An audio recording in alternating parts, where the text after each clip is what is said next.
नमस्कार, सी न्यूज़ भारत में आप सभी का स्वागत है। यूपी बुलेटिन में शुरुआत करेंगे औरैया से, जहां पुलिस ने एक हत्याकांड का बड़ा खुलासा किया है। देखिए ये रिपोर्ट विस्तार से। अभी मेरठ की घटना ठंडी भी नहीं हुई थी कि पत्नी ने प्रेमी के साथ मिलकर कर दी पति की हत्या की साजिश। औरैया में भी एक ऐसी घटना का खुलासा हुआ है जिसे सुनकर आप कांप उठेंगे। 19 तारीख को सहार थाना क्षेत्र के पलिया गांव के पास गेहूं के खेत में मिला था गंभीर रूप से घायल युवक। घटना की जानकारी पुलिस को दी। पुलिस द्वारा तत्काल युवक को अस्पताल में भर्ती कराया गया। गंभीर हालत में डॉक्टरों ने युवक को हायर सेंटर रेफर कर दिया था। युवक की 3 दिन बाद इलाज के दौरान हुई थी मौत। परिजनों ने अज्ञात के खिलाफ पुलिस को दिया था प्रार्थना पत्र। युवक की पहचान दिलीप यादव उम्र 22 साल के रूप में हुई थी। दिलीप की शादी फफून थाना क्षेत्र के रहने वाली प्रगति यादव से 5 मार्च को हुई थी। घटना को लेकर सहार थाना पुलिस एवं सर्विलांस पुलिस के साथ एसओजी टीम लगाई गई थी। पुलिस द्वारा सभी पहलुओं पर जांच की जा रही थी और सीसीटीवी खंगाले जा रहे थे। तभी एक अभियुक्त की पहचान हुई जो दिलीप को बाइक पर बैठा कर ले गया था। फिर क्या था, पुलिस ने इस बड़ी घटना का खुलासा किया। पुलिस ने दिलीप की पत्नी प्रगति से पूछताछ की तो सारी घटना का पर्दाफाश हो गया। आपको बता दें कि अनुराग यादव एवं प्रगति यादव एक ही गाँव के रहने वाले थे। दोनों में 4 साल से प्रेम प्रसंग चल रहा था। परिवार को मालूम होने के बाद भी परिवार के लोग राजी नहीं थे। प्रगति की शादी दिलीप के साथ कर दी गई। वहीं प्रगति ने अपने प्रेमी अनुराग के साथ पति दिलीप की मौत की साजिश रची। प्रगति ने अनुराग से कहा कि दिलीप बहुत पैसे वाला, उसकी मौत के बाद हम लोग अच्छे से जिंदगी गुजारेंगे। रामजी नगर की तलाश पुलिस कर रही थी, तभी पुलिस को सूचना मिली। रामजी नगर के बारे में पुलिस नागर को गिरफ्तार करने में लगी हुई थी। वहां पर एक व्यक्ति द्वारा अनुराग यादव भी मिला। पुलिस द्वारा दोनों अभियुक्तों को हिरासत में लेकर पूछताछ जारी है। तलाशी में दोनों के पास से 315 बोर के तमंचे, 2 जिंदा कारतूस मिले हैं। पुलिस गहराई से पूछताछ कर रही है तो सारी घटना खुलकर सामने आ गई। जानते हैं पुलिस अधीक्षक औरैया अभिजीत आर शंकर ने और क्या कुछ जानकारी दी। जनपद औरैया का थाना सहार क्षेत्र के अंतर्गत 19/3/2025 को 112 पर एक सूचना प्राप्त हुआ कि गेहूं का खेत में एक व्यक्ति घायल अवस्था में पड़ी है। इसमें प्रथम दृष्टया ऐसे प्रतीत हो रहे कि कोई अज्ञात लोग द्वारा उनके साथ गंभीर रूप से मारपीट करके घायल कर दिया गया। सूचना मिलने पर 112 का पुलिस तुरंत मौके पर पहुंचा और थाने के पुलिस के सहयोग से और जनता का सहयोग से तुरंत ही उस आदमी को इलाज हेतु हॉस्पिटल भेजा गया है और उस आदमी का पहचान दिलीप यादव का हुआ है, जो मूलतः मैनपुरी का निवासी है और हाल में औरैया का दिव्यापुर इलाके में रह रहा था। प्रस्तुत व्यक्ति को 3 दिन बाद उनका इलाज के दौरान उनका मृत्यु भी हो जाता है और इलाज के दौरान ये भी पता चलता है कि उनको किसी ने गोली भी मारा है। पूरा घटना को दिलीप यादव के भाई द्वारा दिया गया तहरीर के अनुसार थाना सहार पर मुकदमा अपराध संख्या 44/25 अंतर्गत धारा 109 में 109 BNS में पंजीकृत किया गया था, जो अटेम्प्ट टू मर्डर धारा है, और जब इनका मृत्यु हो गया उसको 103(1) पे कन्वर्ट कर दिया गया है। थाना सहार का टीम और जनपद औरैया का एसओजी टीम द्वारा तुरंत ही इस केस में अनावरण हेतु लग गया था और इस ब्लाइंड मर्डर केस को रिकॉर्ड टाइम में आज खुलासा कर दिया गया है। रास्ते में लगी सीसीटीवी जो ऑपरेशन त्रिनेत्र के तहत हम लोग लगाया गया था, उस सीसीटीवी के सहयोग से हम लोगों को पता चला जो मृतक दिलीप है उनके पीछे कुछ लोग लगी थी और उनको लालच देके उनको बीच में बाइक के बीच में बिठा के कुछ लोग लेके गया था। औरैया से सी न्यूज़ संवाददाता अमित की रिपोर्ट। आगे बात जौनपुर की होगी, जहां सरस्वती विद्या मंदिर वरिष्ठ माध्यमिक विद्यालय में गणित विज्ञान प्रदर्शनी एवं बाल मेला हुआ संपन्न। आप भी देखिए। जौनपुर जिले के शाहगंज स्थित विद्यालय प्रोफेसर राजेंद्र सिंह सरस्वती विद्या मंदिर वरिष्ठ माध्यमिक विद्यालय में आज गणित विज्ञान प्रदर्शनी एवं बाल मेले का आयोजन किया गया, जिसमें मातृशक्ति कुसुम जायसवाल, रानी अग्रहरी, दिव्या अग्रहरी और ज्योति अग्रहरी के द्वारा मां सरस्वती के चित्र पर दीप प्रज्वलित करके कार्यक्रम का प्रारंभ किया गया। विद्यालय के सभी भाई बहनों ने मॉडल की जोरदार प्रस्तुति दी एवं उसके बारे में सविस्तार वर्णन किया। दूसरी तरफ भाई बहनों के द्वारा खाद्य पदार्थों की दुकान लगाई गई। बाल मेले में आए अतिथि अरविंद अग्रहरी, दिलीप लॉयंस क्लब के अध्यक्ष मनीष अग्रहरी, रविकांत जायसवाल, जीवन मनोज पांडे, चंदन, दीपक सिंह आदि ने गणित विज्ञान प्रदर्शनी और बाल मेले की भूरी भूरी प्रशंसा की और सभी भाई बहनों का उत्साहवर्धन भी किया। अंत में विद्यालय के प्रधानाचार्य के द्वारा मेले में आए हुए सभी आगंतुक बंधुओं का आभार ज्ञापित किया गया। इसी कड़ी में विद्यालय के आचार्य अरुण, तेज बहादुर, दीपक, अनूप, आचार्य बहनों में प्रतीका, शिखा, श्वेता, स्वाति एवं आकांक्षा उपस्थित रहीं। कार्यक्रम का संचालन विनोद शास्त्री के द्वारा किया गया। सबसे पहले सभी दर्शकों को प्रणाम मेरी तरफ से। मैं सरस्वती शिशु मंदिर की छात्रा हूँ। यहाँ पर हमारे यहाँ सभी जो कार्यक्रम होते हैं उसको एक आदर्श तरीके से मनाया जाता है। जैसे कि मतलब इस मॉडर्न ज़माने में सभी जगह क्या होता है कि मतलब बाल मेला वगैरह इस तरह से जैसे हमारे यहाँ होता है, मतलब हमारा जो हिंदू धर्म इसको प्रधानता देते हुए सारे कार्य को करना। यहाँ पर हमको संस्कारों से हमेशा सुशोभित किए रहना, ये सब चीज़ें हर स्कूल में नहीं मिलती हैं। तो हमारे स्कूल में सब चीज़ें मिलती हैं जो कि बहुत एक तरह से कहें तो यूनिक है, यहाँ पर अनोखा ये गुण है हमारे विद्यालय का। तो अब बाल मेला के लिए क्या कहना चाहिए, कैसा बाल मेला था? बाल मेला यहाँ पर बहुत अच्छा हुआ था। बाल मेला जैसे कि यहाँ पर डांस भी हुआ था और मतलब बच्चे फूड स्टॉल लगाए हुए थे और फिर कुछ बच्चे मॉडल भी बनाए हुए थे। तो यहाँ पर मतलब बच्चों की बिक्री भी अच्छी हुई थी, गार्जियन वगैरह भी आए थे। मॉडल में कौन सा मॉडल आपको पसंद आया, क्यों? मॉडल में एक मॉडल था क्लास 9 का एनिमल सेल का, वो मुझे सबसे अच्छा लगा क्योंकि उसका जो मतलब जो उसका वो थीम डिज़ाइन था, थीम भी था, सब कुछ मतलब बहुत अच्छे तरीके से बनाया गया था और इसको बहुत अच्छे से भैया ने एक्सप्लेन भी किया था। तो चीज़ें बहुत ज़्यादा क्लियर थी उस चीज़ में, तो सबसे अच्छा लगा मुझे। और जो अल्पाहार के स्टाल लगे हुए थे उसमें से कौन सा स्टाल आपको पसंद आया, क्या कहेंगे उसके बारे में? वहाँ मुझे सबसे अच्छा स्टॉल लगा भेलपुरी का, क्योंकि वो लाइट वेटेड भी होता है और फिर मतलब जैसे यहाँ पर जो कार्यक्रम होता है मतलब खाने के बाद भी आना जाना, तो वो सही लगता है खाने में। काफ़ी स्वादिष्ट था। हाँ, स्वादिष्ट भी रहता है और फिर हर चीज़ में सही रहता है। क्या नाम आपका?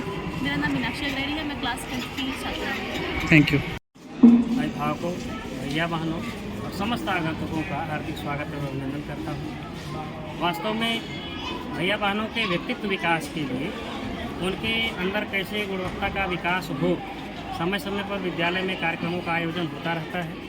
उन्हीं कार्यक्रमों में यह बाल मेले का आयोजन किया गया था, जिसमें भैया बहन गणित का प्रतिदर्श, मैथ मॉडल, साइंस मॉडल और इसी प्रकार से छोटे छोटे काउंटरों के माध्यम से उन्होंने अपने हाथ से कुछ खाद्य पदार्थों को बनाया और उसका जैसे मार्केट व्यवस्था होती है उसी प्रकार ग्राहक उनके सामने गए, उनसे पैसा लिया, फिर उनको सामान उपलब्ध कराया। एक क्रम चलता है। एक तरह से बच्चों को जहाँ पर अपने मॉडल प्रदर्शन किए हैं वहाँ पे व्यापार जो है कि सीखने को मिला कि व्यापार किस तरह किया जा सकता है। कौन से मॉडल आपको पसंद आए और कौन सी स्टाइल के आपको जो टिप्स पसंद आई? हमारी तरफ से तो लगभग भैया बहनों का सभी का कार्य सराहनीय रहा। कुछ ऐसे भी भैया बहन रहे जिन्होंने अपनी ज़िंदगी में पहली बार इस प्रकार से काउंटर पर काम किया, पहली बार मॉडल में काम किया, तो सबका कार्य सराहनीय रहा, अच्छा रहा और ईश्वर से प्रार्थना है किसी प्रकार से उनको ऊर्जा मिलती रहे कार्य करते। इस बाल मेले में मुझे बहुत अच्छा लगा। सभी भैया बहनों ने मॉडल बनाए, कई प्रकार के साइंस मॉडल, मैथ्स मॉडल, वो लोग के मॉडल भी बहुत अच्छे थे और बहुत सारे भैया बहनों ने फुल्की लगाए, चाट लगाए, बहुत चीज़ें लगाए, सारी चीज़ें बहुत अच्छे। मैं उनसे कहूँगी मतलब वो ऐसे ही करते रहे और मैं अपने प्रधानाचार्य का ऐसा प्रोग्राम आयोजन के लिए मैं उनको धन्यवाद देना चाहती हूँ। क्या नाम आपका? आराध्या त्रिवेदी, क्लास क्या है? 7th। मेला से बहुत खुश हुई हूँ। मैंने यहाँ पे प्रतियोगिता ली थी नृत्य की, जैसे कि हम लोग उसमें होली का डांस किए थे। हम लोग का डांस बहुत अच्छा हुआ था और हम लोग बहुत खुश थे डांस से कि हम लोग का डांस होगा, कि हम लोग अच्छे से करेंगे। और फिर जाके आखिर में हम लोग का नृत्य हुआ, फिर जाके हम लोग अपने घर जाने के लिए तैयार है इस समय, हाँ? ये बताओ तुम्हारे यहाँ जो अल्पाहार का स्टाइल लगाया हुआ था उसमें कौन सी डिश तुम्हें पसंद आई? स्प्रिंग रोल अच्छी थी और लेस चाट भी अच्छी थी और भी आधी चीज़ थी इसमें जो हमें बहुत अच्छी लगी थी। अब भैया बहन जो मॉडल बनाया था उसमें क्या अच्छा लगा आपको?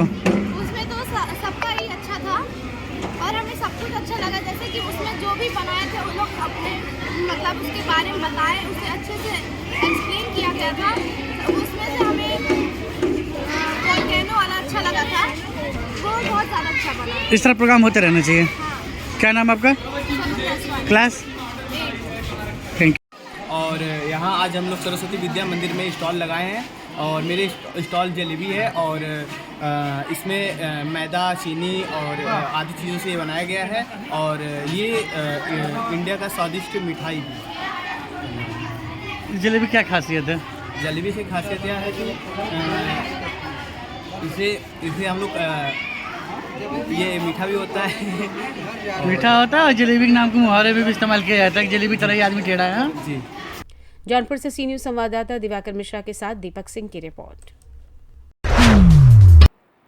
जौनपुर के बाद बात होगी कन्नौज की, जहां बौद्ध भिक्षु द्वारा ब्राह्मणों के खिलाफ दिए गए विवादित बयान को लेकर ब्राह्मण समाज के लोगों में आक्रोश व्याप्त है। क्या है पूरा मामला, देखिए इस रिपोर्ट में।